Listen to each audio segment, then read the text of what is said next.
Ya, saya lanjut dulu. Ada? Saya lanjut dulu materinya. Setelah Ada. siapa Pak? Ada. Silakan. Pak Atis kah? Saya suruh lanjut. Oh. Kalau saya lama Pak, seminggu enggak putus-putus. Oh ya. Lanjut Pak. Baik, saya lanjutkan materinya. Demikian juga hubungan kehidupan dalam iman dan cinta kasih terhadap Kristus. Cinta kasih sehari-hari dengan sendirinya akan mendorong orang Kristen yang baik menuju sakramen. Dari pihak yang lain, sakramen dengan sendirinya akan berbuah dalam cinta kasih sehari-hari yang biasa juga. Sakramen permandian adalah sakramen pokok, inisiasi. Demikian pun penguatan. Sakramen itu membuka kehidupan rohani sehari-hari. Dan dalam sakramen-sakramen yang lain, terutama dalam pengakuan dan perayaan perjamuan Ekaristi, maka pernyataan pertemuan cinta kasih itu mendapat puncaknya kalau seseorang lalai dalam penerimaan sakramen atau hanya membatasi penerimaan dengan beberapa kali wajib, maka tandanya ada bahwa pendirian tidak sesuai dengan cinta kasih. Nah, itu tadi yang ditanyakan, ya, bahwa ada yang tidak sesuai dengan cinta kasih itu.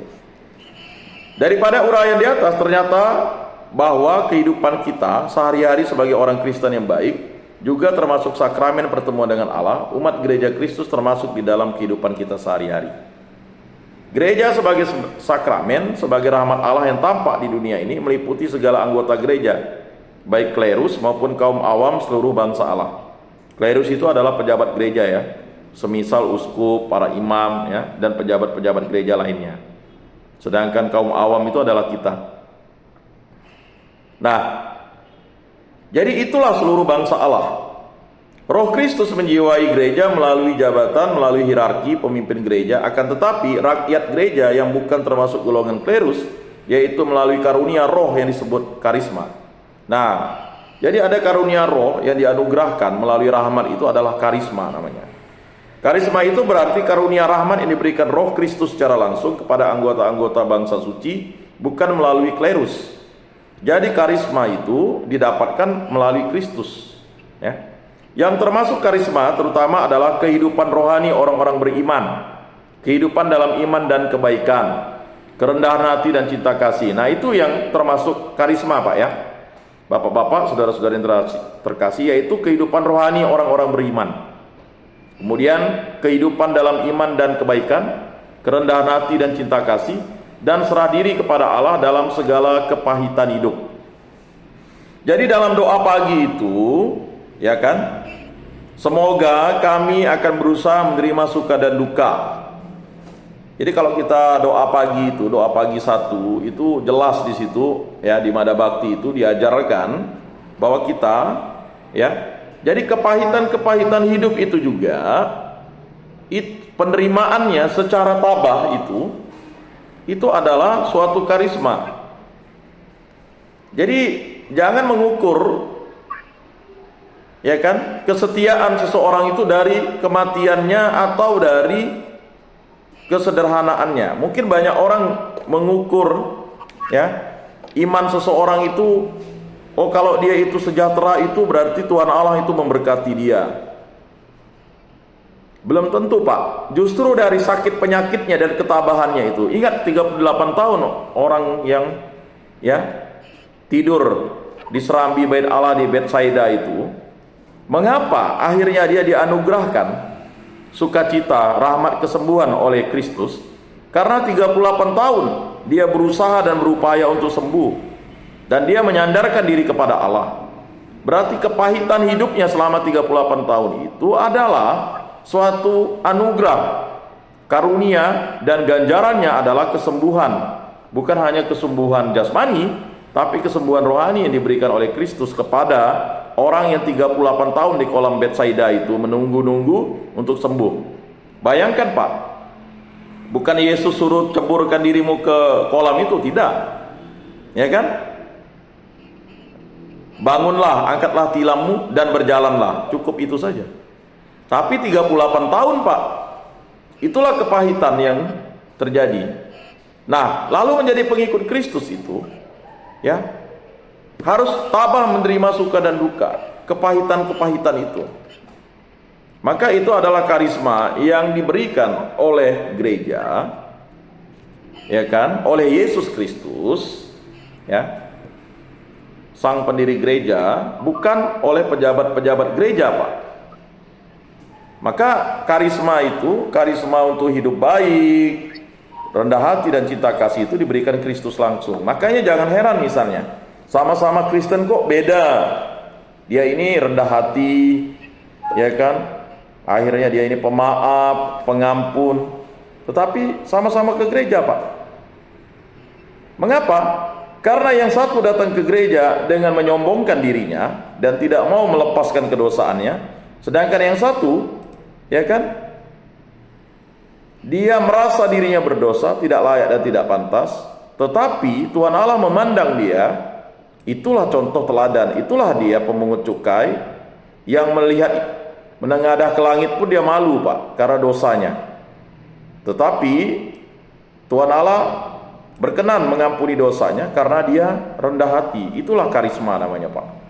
Berkali-kali bagaimana orang Samaria itu, ya, yang berbeda dengan orang Yahudi menolong, sedangkan imam di seberang jalan itu melihat orang Yahudi yang kena rampok itu, ya, dia lewat saja. Ada orang Lewi lewat saja, tetapi justru orang Samaria ini kan salah satu orang tuanya bisa jadi adalah, ya, orang Israel, tetapi mamanya bukan Israel, atau misalnya mamanya Israel tetapi dia bukan, ya, bapaknya bukan orang Israel. Makanya percakapan Yesus dengan perempuan Samaria itu kan, dia menimba air di kolam Yakub karena dia percaya, dan memang dia keturunan Yakub juga orang Samaria itu, tapi dia sudah salah satunya campuran hibrid, Pak, ya. Nah, tetapi apa yang dilakukan orang Samaria itu, dia merawat luka-luka orang itu, orang Yahudi itu, ya. Padahal dia ada urusan bisnis, urusan dagang, tetapi karena dia berbelas kasih tadi, melihat itu sesama manusia, dia tolong, Pak. Lalu dia tolong, apa yang dilakukannya? Dia rawat dengan merawat lukanya, mengolesi minyak, dan membawanya ke penginapan. Bahkan memberikan uang kepada orang penginapan itu. Mengapa dia lakukan itu? Karena kalau sampai sadar orang Yahudi itu ditolong orang Samaria, maka dia akan dimusuhi oleh orang Yahudi lainnya. Tetapi karena dia tahu, ya kan, setelah dia tolong itu, dia cari penginapan orang Yahudi juga, dan lalu memberikan uang kepada orang Yahudi itu. Ya, tidak disebut si penginapan itu milik orang Yahudi, tetapi dia memberikan uang. Lalu kalau kurang dia bilang, nanti dia akan bayar biaya perobatannya. Nah, belas kasih itulah yang terjadi, Pak. Itulah karisma namanya. Jadi jangan heran misalnya sama-sama dibaptis, tetapi kok, ya, ada yang rendah hati, ada yang berproses, ya. Tetapi ingat, karunia yang diberikan Kristus itu sama. Tetapi karisma itu terjadi karena, ya, proses pertobatan dan sukacita serta kerendahan hati kita untuk dibentuk oleh Kristus.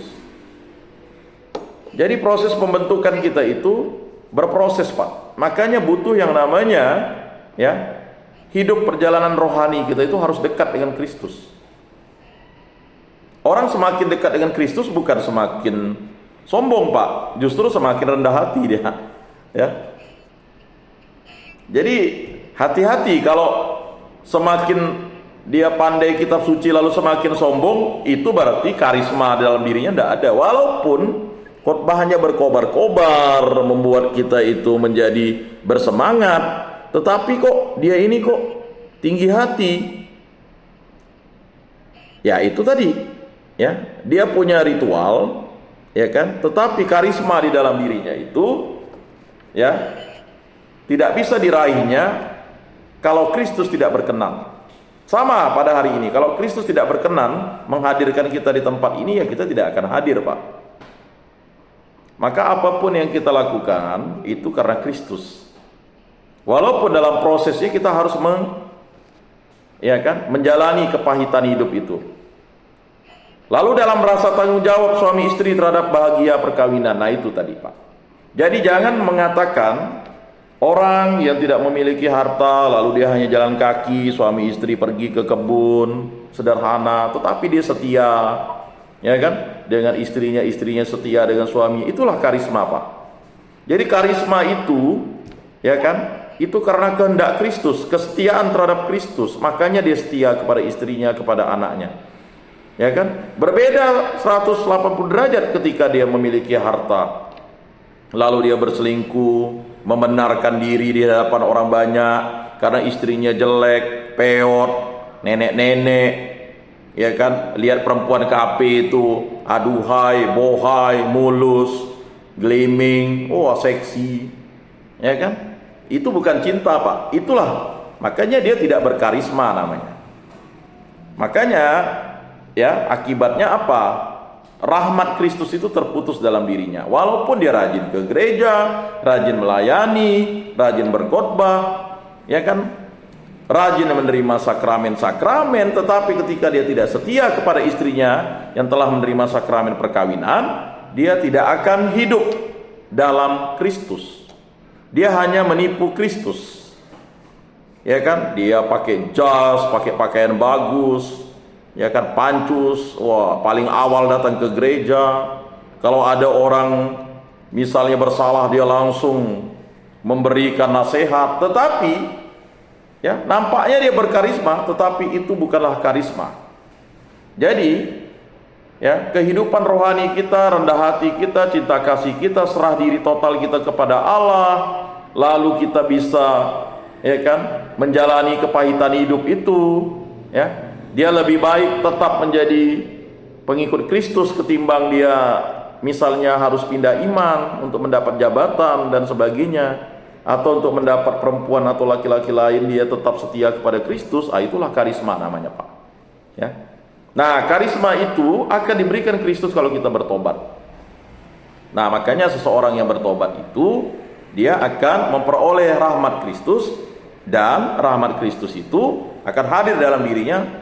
Dan teruslah karisma itu bisa terjadi dalam dirinya. Nah, jadi jelas, Pak, ya, seperti itulah yang dimaksud itu tadi. Jadi memang dicontohkan suami istri terhadap bahagia perkawinan, terhadap anak-anak, dan perjuangan kaum muda untuk hidup dalam kesucian dan cinta kasih.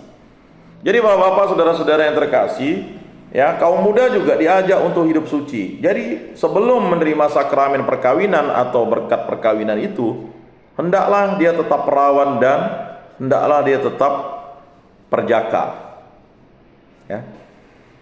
Mengapa seperti itu?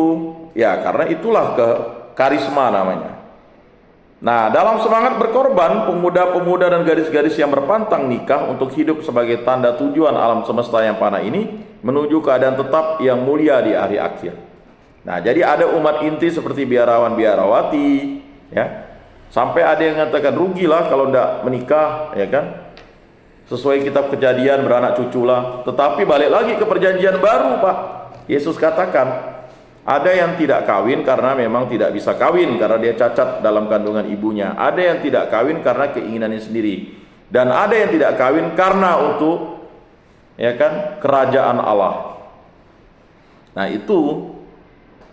Jadi kalau kita kembalikan ke pandangan kitab suci, jelas itu ayatnya. Nah, semuanya itu adalah rahmat Allah dalam bentuk yang tampak. Semuanya itu adalah gereja Kristus yang tampak bersinar di tengah-tengah dunia ini. Semuanya itu termasuk sakramen, tanda pertemuan Allah dengan manusia di dunia.